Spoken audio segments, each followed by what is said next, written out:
So I really use it to enhance student analysis.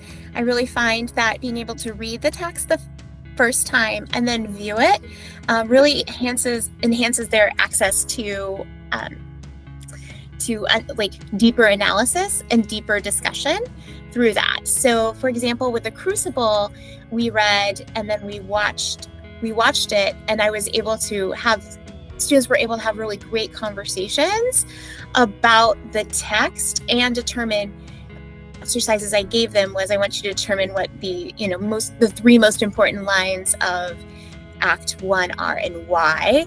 And had I not shown them that, I don't think their discussions would have been as deep. I love the productions, and I love that some plays have multiple productions so that you can have the compare and contrast and talk about what's in the text and how that's represented or interpreted differently. I think that's a valuable skill for students. I also love the poetry.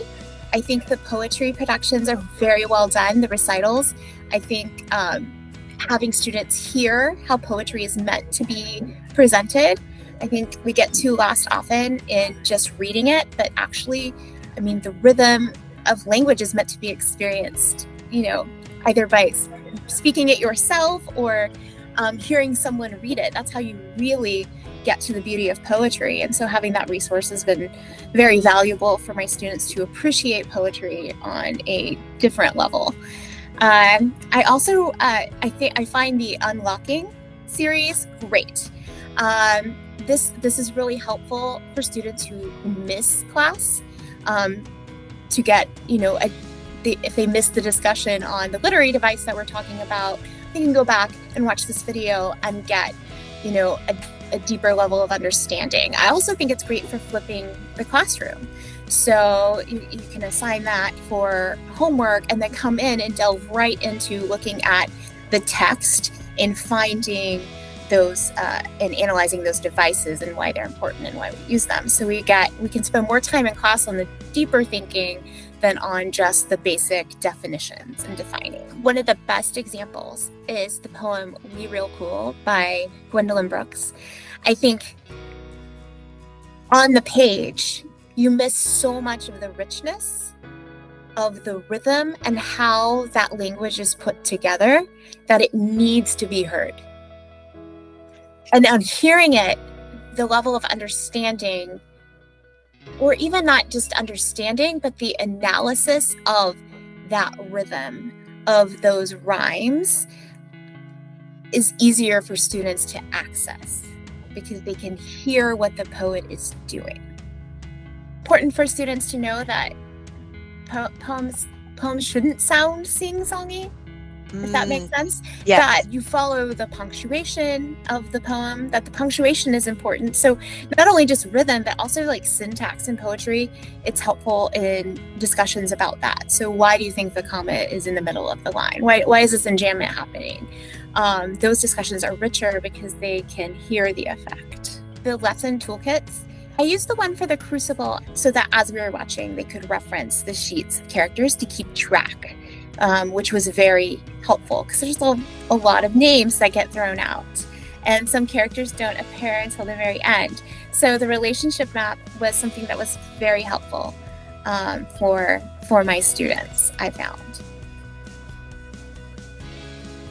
For my 9th grade honors, Shakespeare, many of them, it's the first time they encounter Shakespeare.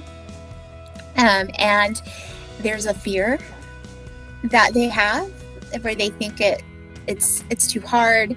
I'm not going to be able to understand this. It's not relatable. It's so old. And I particularly really favor the Globe production of Romeo and Juliet that is on Digital Theater Plus. It's so well done. And being able to show not only like how this play was likely performed with a few exceptions, and being able to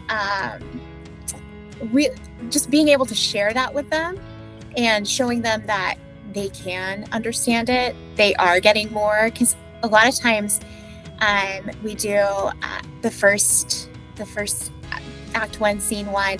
I actually have them read it chorally We go through it a couple of times, and then I have them perform it.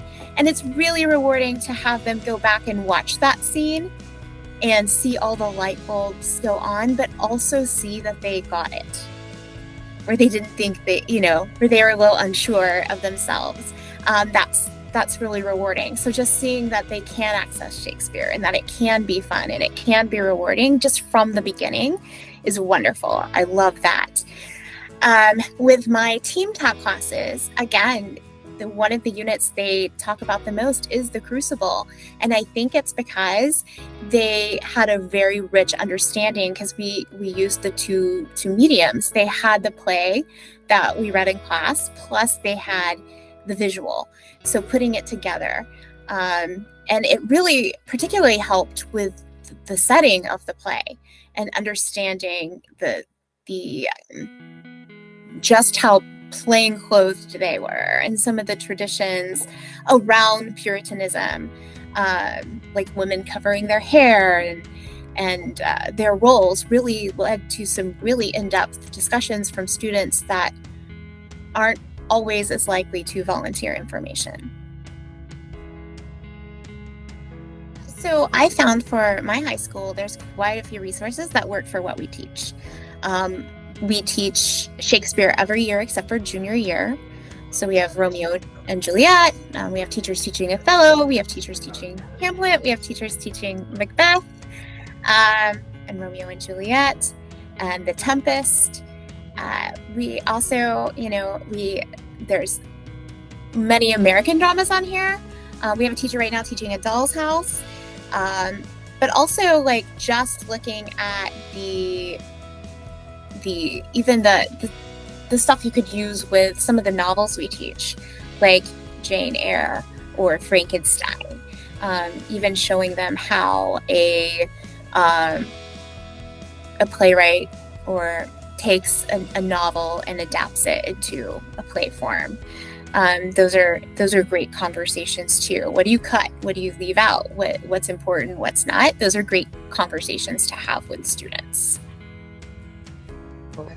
I really do love this program. I do think it has such value for teachers in English language arts in general.